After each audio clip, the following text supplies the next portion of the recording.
बात करते हैं आज की सबसे बड़ी खबर की। लद्दाख में भारत चीन सीमा पर तनाव और बढ़ गया है। लद्दाख में एलएसी पर भारत चीन सेना के बीच झड़प हुई, जिसमें भारतीय सेना के एक अफसर और 2 जवान शहीद हो गए। ये झड़प कल रात लद्दाख में गलवान घाटी के इलाके में हुई और इस झड़प के बाद दोनों देशों के मेजर जनरल स्तर की सैन्य अधिकारी बातचीत कर रहे हैं। इधर रक्षा मंत्री राजनाथ सिंह ने एलएसी पर हुई झड़प के बारे में पीएम को पूरी जानकारी दी। वहीं रक्षा मंत्री की उनके घर पर सीडीएस बिपिन रावत और विदेश मंत्री एस जयशंकर के साथ अहम बैठक भी चल रही है। लेकिन चलिए इस पूरे मुद्दे पर हम बात करते हैं। हमारे साथ विशेषज्ञ एक्सपर्ट, रक्षा विषय के expert retired lieutenant general AK Siwach और हमारे सहयोगी नीरज बाजपेयी जुड़े हुए हैं। आप दोनों का ही स्वागत है। लेकिन नीरज, शुरुआत आपसे करेंगे, जहां पर आप हमें ये बताएं कि ये पूरा जो इंसिडेंट है ये क्यों शुरू हुआ, कितने बजे शुरू हुआ और कैसे यहाँ पे हालात गंभीर हो गए। देखिए, भारत चीन सीमा जो हमारी है खासतौर पे लद्दाख के वाले इलाके की, वहाँ पे पिछले 30-40 दिनों से जो चाइनीज सैनिक थे वो हमारे इलाके में घुस आए थे और उसकी वजह से थोड़ी सी तकरार सी स्थिति बनी थी और बातचीत चल रही थी कि वो अपने इलाके में वापस जाएं, अपने पीछे चले जाएं। लेकिन इस बातचीत के दौरान ही कल रात में उनमें आपस में झड़प हुई और उस झड़प में हमारे 3 सैनिक शहीद हुए, जिसमें एक अफसर हैं, सीनियर काफ़ी अफसर हैं और 2 हमारे जवान थे। दरअसल वो जो पूरा इलाका है 3500 किलोमीटर का, उसमें कुछ पॉइंट्स है जहाँ पे डिस्प्यूट है, जहाँ पे क्लियर डिमार्केशन नहीं। तो उसमें से एक गलवान वैली है जहाँ पे ये झड़प हुई कल, और उस गलवान वैली के कई सारे पॉकेट्स हैं, फिंगर्स हैं, उनको टेक्निकली बोलते हैं। तो उसमें माना जाता है कि वो हमारे इलाके में घुस आए थे और उनको पीछे करना था, तो उसको लेकर के झड़प हो रही थी। अब दिक्कत यहाँ पे ये होती है कि कई बार ऐसी झड़पें होती हैं, कई सारे पॉइंट्स पे होती हैं और बातचीत के जरिए उनको सुलझा लिया जाता था। लेकिन कल की घटना ज़्यादा एस्केलेट इसलिए हुई क्योंकि पिछले कई दिनों से ये प्रयास चल रहा था, लेकिन वो पीछे जाने को तैयार नहीं थे। अब इसके बहुत सारे अलग अलग रीजंस हैं, लेकिन कल जो झगड़ा हुआ उसमें ये घटना हुई। हालांकि अभी औपचारिक तौर पे पूरी डिटेल नहीं आई है कि एग्जैक्टली क्या हुआ था, क्रॉस फायरिंग हुई कि नहीं हुई या किस तरीके से ये दुर्घटना हुई, वो सारी डिटेल्स का हमें इंतजार है। लेकिन नेट जो ऑफिशियल जानकारी अब तक हमारे पास है कि 3 हमारे जवान की शहादत हुई है। शिवाजी, आपसे हमें ये समझना है, क्योंकि देखिए 45 साल के बाद हम ऐसी किसी घटना को होते हुए देख रहे हैं भारत और चीन के बीच में। अब यहाँ पर ये नौबत आई कैसे, जो स्थिति बनी है इतने तनाव की, इसके पीछे क्या वजह हो सकती है? और इस तरह की घटना जब उस वक्त जब हम डी एस्केलेट करने की बात यहाँ पे कर रहे थे। देखो, इसमें कोई राय नहीं कविता, पहले ये समझना पड़ेगा कि चीन का मकसद क्या था आने का। जैसा आपको पता है कि आज चीन चारों तरफ से घिरा हुआ है, चाहे तो वो कोरोना वायरस की है कि कहीं ना कहीं वो एक प्रकार गिल्टी फील कर रहा है, पूरा वर्ल्ड उसके अगेंस्ट है।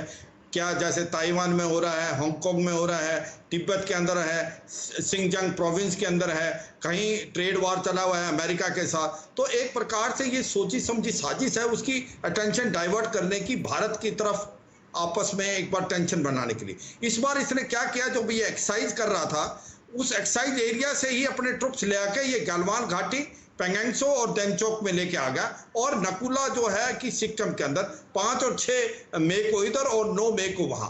जो इसका मकसद था, इस बार पहले क्या होता था, फेस ऑफ होता, बिल्डअप होता था। इस बार पहले बिल्डअप किया और फेस ऑफ किया। जो गलवान घाटी की बात कर रहे थे उसके अंदर कोई डिस्प्यूटेड नहीं है। गलवान घाटी के अंदर जो भी लाइन ऑफ एक्चुअल कंट्रोल है, भारत और चीन के बीच में समझ है और वो उसमें डिस्प्यूट नहीं है, इसमें कोई शक नहीं। उस इलाके से चीन जो है अंदर आया है इस बार और यहाँ आके उसने अपनी जो है टेम्परेरी जो इंफ्रास्ट्रक्चर भी बनाने की कोशिश की है।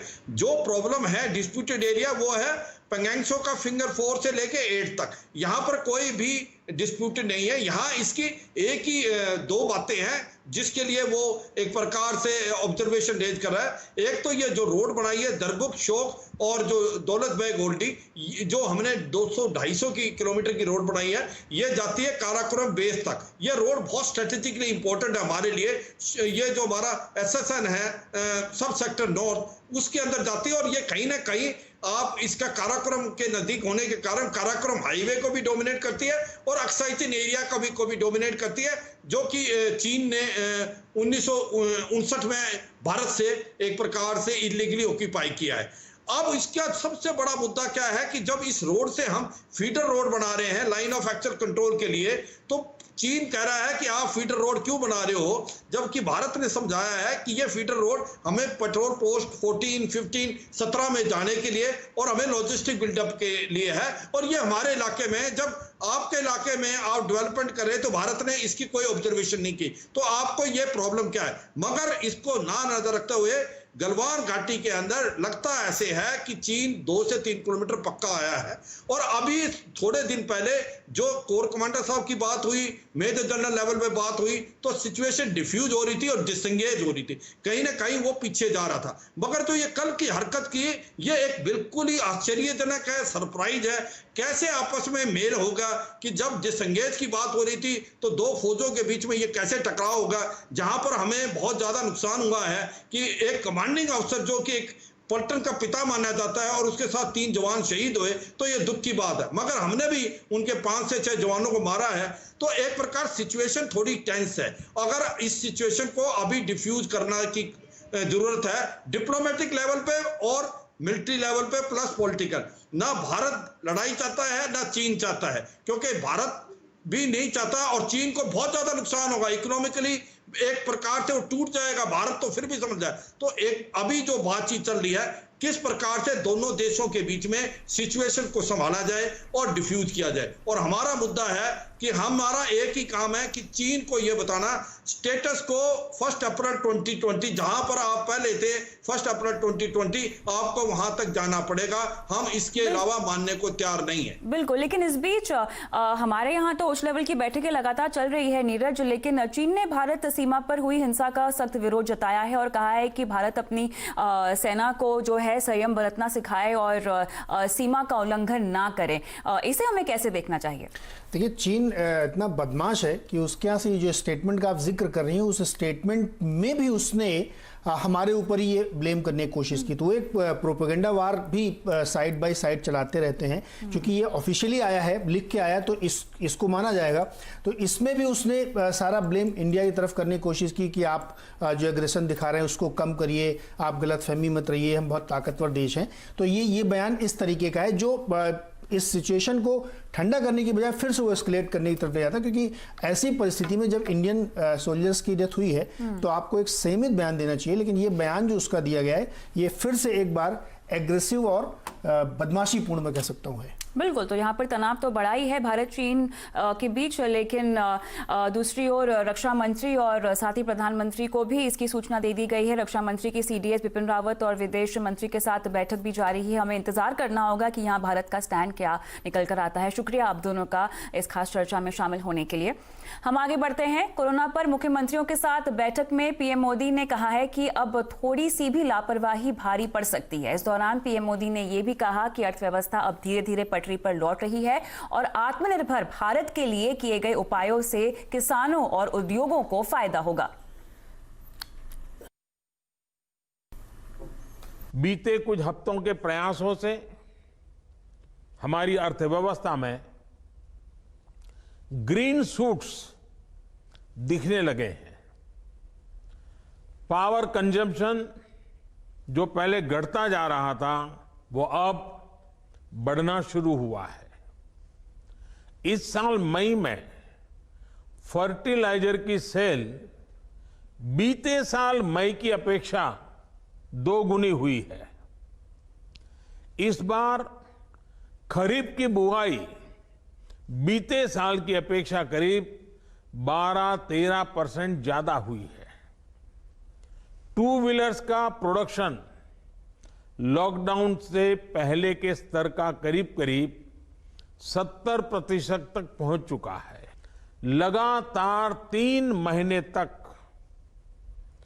एक्सपोर्ट में कमी के बाद जून में एक्सपोर्ट फिर से बाउंस बैक करके पिछले साल के प्री कोविड पीरियड में पहुंच गया है।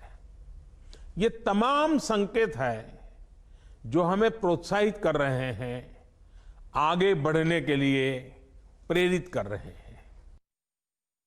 साथियों, बीते 2 हफ्ते के अनलॉक 1 ने हमें एक बड़ा सबक ये भी दिया है कि अगर हम नियमों का पालन करते रहें सारे दिशा निर्देशों को मानते रहे तो कोरोना संकट से भारत को कम से कम नुकसान होगा।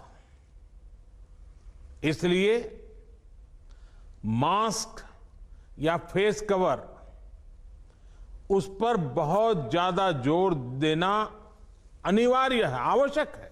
2 गज की दूरी का हमारा मंत्र हो, दिन में कई बार 20-20 सेकंड के लिए साबुन से हाथ धोने की बात हो, सैनिटाइजर का इस्तेमाल हो, ये सभी बहुत गंभीरता से किए जाने चाहिए। तो मुख्यमंत्रियों के साथ बैठक में पीएम ने बार बार टेस्टिंग ट्रेसिंग पर जोर दिया है। वहीं राज्यों ने हेल्थ इंफ्रा का मुद्दा भी उठाया है। लेकिन चलिए इस पूरे मुद्दे पर बात करते हैं। हमारे वरिष्ठ सहयोगी लक्ष्मण रॉय हमारे साथ जुड़े हुए हैं। लक्ष्मण, ये बताएं कि आज की जो बैठक हुई उसमें अहम मुद्दा जो चर्चा में रहा वो क्या था? देखिए, मुझे लगता है कि इस पूरी बैठक में सबसे महत्वपूर्ण मुद्दा जो प्रधानमंत्री का बयान था वो शायद कोरोना वायरस के बाद पहली बार सरकार की तरफ से बयान आया कि अर्थव्यवस्था में ग्रीन शूट दिखने शुरू हो गए हैं, यानी अर्थव्यवस्था में सुधार के संकेत दिखने लगे हैं। इसमें उन्होंने फर्टिलाइजर की बिक्री, 2 व्हीलर की बिक्री, एक्सपोर्ट में बढ़ोतरी का हवाला देते हुए इस बात को कहा और साथ ही साथ उन्होंने राज्यों को यह भी नसीहत दी कि आने वाले दिनों में आपको जान भी जहान भी पर फोकस करना पड़ेगा, यानी आर्थिक गतिविधि भी बढ़ाने पर आपको जोर देना पड़ेगा। यानी राज्यों को साफ तौर से इशारा यह था कि कुछ राज्य अगर ये सोच रहे हैं कि वापस लॉकडाउन की तरफ जाना है तो उस तरफ आप मत सोचिए, आप टेस्टिंग पर जोर दीजिए, ट्रेसिंग पर जोर दीजिए, हेल्थ इंफ्रास्ट्रक्चर बढ़ाने पर जोर दीजिए। राज्यों की तरफ से भी यह जानकारी दी गई कि हेल्थ इंफ्रास्ट्रक्चर पर और ज्यादा खर्च करने की जरूरत है। अब तक राज्यों ने जो कदम उठाया उसका ब्यौरा वहां पर सौंपा गया। लेकिन सबसे एक पते की बात यह है कि आज जो बैठक हुई है उनमें 21 राज्य तो शामिल थे, लेकिन वो राज्य अधिकांश थे जहां पे कोरोना का प्रकोप उतना नहीं है, जिसमें पंजाब, हिमाचल प्रदेश जैसे राज्य, यहां पे उत्तराखंड जैसे राज्य शामिल है। अब ये बैठक 2 दिनों तक चलनी है। कल जो बैठक होगी उसमें रहेंगे तो वैसे कम राज्य यानी 12 राज्य रहेंगे, लेकिन कल वो राज्य है जहां पे कोरोना का प्रकोप सबसे ज्यादा है, जिसमें महाराष्ट्र, दिल्ली, उत्तर प्रदेश जैसे राज्य है। तो मुझे लगता है कल की बैठक और ज्यादा महत्वपूर्ण होने वाली है और राज्य की तरफ से क्या नसीहत आती है, क्या मांग आती है, वो देखना काफी दिलचस्प होगा। बिल्कुल, शुक्रिया तमाम डिटेल्स के लिए लक्ष्मण। भारत में कोरोना वायरस से होने वाली मौतों की रफ्तार तेजी से बढ़ रही है और अब ये जो आंकड़ा है वो 10,000 को भी का आंकड़ा जो है वो छूने वाला है। वहीं देश में अब तक अगर हम देखें तो 3.5 लाख लोगों को कोरोना का संक्रमण हो चुका है। हालांकि इसमें से 1,80,000 से ज्यादा मरीज ठीक भी हुए हैं। भारत में तेजी से बढ़ते कोरोना संक्रमण के बीच एक अच्छी खबर बस ये है कि रिकवरी की रफ्तार तेजी से बढ़ रही है। अब ये 52.46% हो गई है और अगर पिछले 24 घंटों की बात करें तो कोरोना संक्रमण की जो संक्रमण जो है उसमें 10,667 नए मरीज अब सामने आए हैं। दिल्ली, मुंबई और चेन्नई में हालात सबसे ज्यादा खराब है। दिल्ली के स्वास्थ्य मंत्री सत्येंद्र जैन की भी तबीयत कुछ बिगड़ गई है और उनका कोरोना टेस्ट करवाया गया है, वो भी राजीव गांधी अस्पताल में भर्ती हैं। इस वक्त तक दिल्ली में कुल कोरोना मरीजों की जो संख्या है करीब 43,000 हो गई है। केंद्रीय गृह मंत्री अमित शाह, स्वास्थ्य मंत्री हर्षवर्धन ने इसकी कमान अपने हाथ में ले ली है। वहीं महाराष्ट्र की बात करें तो कोरोना के कुल मामले 1,10,000 के पार हैं। तमिलनाडु में कोरोना के केसेस जो हैं करीब 40,000 तक पहुंच गए हैं। तमिलनाडु सरकार ने चेन्नई में 30 जून तक के लिए फिर से लॉकडाउन भी लगा दिया है। और चीन के साथ तनाव बढ़ने से शेयर बाजार के लिए भी सेंटिमेंट बिगड़े। हालांकि गिरावट के बाद तेज रिकवरी भी आई और एक वक्त निफ्टी 9,800 के भी नीचे फिसल गया, लेकिन फिर रिकवरी लेकर 9,900 के पार बंद हुआ है। आज निफ्टी बैंक भी निचले स्तरों से सुधरकर 400 अंकों के ऊपर बंद हुआ है। आज मेटल, एनबीएफसी और निजी बैंकों में खरीदारी का सेशन हमने देखा। वहीं फार्मा, रियलिटी, एफएमसीजी शेयरों में भी दबाव था। आज निफ्टी के टॉप गेनर्स में HDFC bank, HDFC, ICICI bank और जेएसडब्ल्यू स्टील शामिल थे। वहीं टाटा मोटर्स, भारती इंफ्राटेल, टेक महिंद्रा और गेल आज के टॉप लूजर्स रहे। कि आने वाले समय में हमें मौसम की और मार झेलने के लिए तैयार रहना चाहिए। दरअसल एक रिपोर्ट में ये दावा किया गया है कि गर्मी बेतहाशा बढ़ेगी, गर्म हवा की लहर 4 गुना तक बढ़ सकती है। रिपोर्ट में समुद्री जल स्तर 1 फुट तक बढ़ने की भी आशंका जताई गई है। लेकिन क्या कुछ निकल के आया है रिपोर्ट में, विस्तार समझते हैं। हमारे सहयोगी आलोक प्रियदर्शी जुड़ गए हैं। आलोक, ये बताएं कि जो रिपोर्ट आई है मौसम के मिजाज को लेकर, उसमें किस तरह के बदलाव का जिक्र किया गया है? यह भारत सरकार के तहत अर्थ एंड साइंस मंत्रालय, उसी के तहत ये इंस्टीट्यूट है पुणे में, Indian institute of tropical metrology, जिसकी रिपोर्ट के आधार पर ये बात कही जा रही है कि इस रिसर्च में ये कहा गया है कि अगली सदी यानी कि आज से 80 साल बाद जो देश का तापमान है उसमें 4.4% की बढ़ोतरी हो जाएगी, यानी कि बेतहाशा गर्मी बढ़ने की आशंका है। इसके अलावा जो हीट वेव होते हैं यानी गर्म हवा के थपेड़े होते हैं उनमें भी काफी इजाफा होगा। उनकी जो ड्यूरेशन है, जो ये अप्रैल से जून के महीने में चलते हैं, उनकी जो कह सकते हैं कि ड्यूरेशन बढ़ जाएगा और इसकी जो इंटेंसिटी है वो भी बढ़ जाएगी। इसके अलावा ये बताया जा रहा है कि जो चक्रवाती तूफान होते हैं, समुद्री तूफान होते हैं, उनकी संख्या जो अभी साल में एक आध बार होती है, इसकी जो फ्रीक्वेंसी है वो भी बढ़ जाएगी, संख्या भी बढ़ जाएगी और इंटेंसिटी, जिस रफ्तार में हवा चलती है उस रफ्तार से ज्यादा हवाएं चलेंगी, तो ये काफी एक तरह से डिवास्टेटिंग हो जाएगा।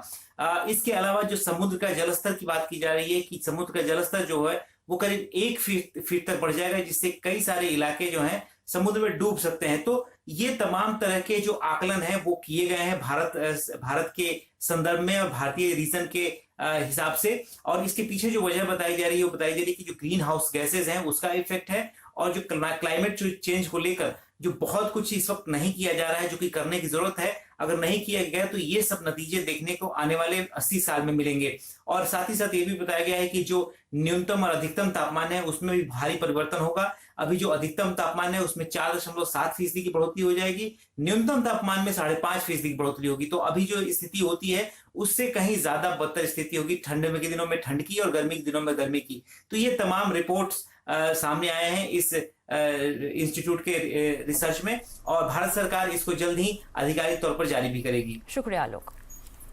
लॉकडाउन होने के साथ ही देश के सभी शहरों में सैलून और ब्यूटी पार्लर्स बंद हो गए थे, लेकिन अनलॉक 1 के बाद कई राज्यों में सैलून खुल गए हैं, लेकिन लोग अभी भी सैलून जाने से डर रहे हैं। सवाल अब ये है कि क्या ये सैलून बाल कटवाने के लिए सेफ हैं? जावेद हबीब और दूसरे पॉपुलर सैलून ब्रांड्स कस्टमर्स की सुरक्षा और संक्रमण से बचाने के लिए क्या कुछ कर रहे हैं, देखिए दीपाली नंदा की ये खास रिपोर्ट में। अनलॉक फेज 1 के तहत किस तरह से सैलून विजिटिंग का एक्सपीरियंस पूरी तरह से बदल गया है, ये जानने के लिए मैं आ गई हूँ जावेद हबीब ब्यूटी एंड हेयर क्लिनिक में। और यहाँ पर आप देख सकते हैं जैसे ही मैंने एंट्री ली है, पहले थर्मल स्क्रीनिंग की जा रही है और उसके बाद नेक्स्ट स्टेप है आपका हैंड सैनिटाइज़र। आप यहाँ पर अपने पैर से इस मशीन को प्रेस करेंगे और जो सैनिटाइज़र है आपके हाथों में आ जाएगा। अगर आपने मास्क नहीं पहना है तो यहाँ पर आपके लिए मास्क की भी व्यवस्था की गई है, क्योंकि बिना मास्क के आप सैलून में एंटर नहीं कर पाएंगे। अगर हम बात करें जब कस्टमर यहाँ पर आता है उसकी हाइजीन के लिए क्या कुछ सावधानियाँ बरती जा रही हैं, ये जानेंगे हम खुद जावेद हबीब से, जिनसे मैं खुद हेयर कट लेने वाली हूँ। क्योंकि आप देख सकते हैं पिछले 3 महीने से सैलून्स बंद थे, मैंने भी हेयर कट नहीं लिया और अब काम के साथ साथ थोड़ा हेयर कट भी। अच्छा ये बताएं कि जितनी भी चीज़ें आप इस्तेमाल करते हैं, चाहे वो कॉम की बात हो, सीजर की बात हो, ड्रायर की बात हो, इसे किस तरह से सैनिटाइज करते हैं? देखिए हम लोग इलेक्ट्रॉनिक सैनिटाइज नहीं कर सकते। ऑफ कोर्स हमारा ये जो क्लिपर है हम इसके ब्लेड को सैनिटाइज करते हैं, इसके लिक्विड आते हैं तो हमें उसको क्लीन करना पड़ता है। हमारा ये जो सीजर कॉम हम इसको सैनिटाइज करते हैं। ऑफ कोर्स हमारा एप्रन, ये डिस्पोजेबल एप्रन है हमारा। हम जो मास्क देते हैं अपने क्लाइंट को वो भी डिस्पोजेबल है। शैम्पू करते हैं, बिकॉज बिना शैम्पू के हम लोग बाल नहीं काटते। आपके बाल में बिना शैम्पू के काट रहा हूँ बिकॉज आप बहुत जल्दी में, बट शैम्पू के बिना हम लोग बाल नहीं काटते हैं। अच्छा ये बताएं कि अभी रोजाना कितने कस्टमर्स आ रहे हैं आपके सैलून्स पर?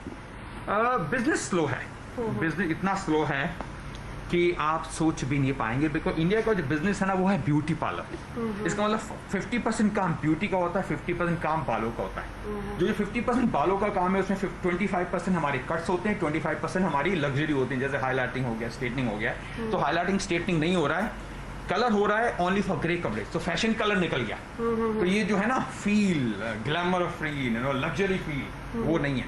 तो बिजनेस हमारा ऑलमोस्ट हो चुका है, नीचे आ चुका है। अराउंड 25 आई थिंक हम जो हम लोग काम कर रहे हैं इट्स अराउंड 25-30। और अब आप जिस तरह से देख सकते हैं फुल स्विंग में मेरा हेयर कट किया जा रहा है। जरूर मैं आपको लुक दिखाऊंगी जब मेरा हेयर कट कंप्लीट हो जाएगा। और कैंची साफ सुथरी है, सैलून साफ सुथरी है, हम भी सब साफ सुथरे हैं। बिल्कुल।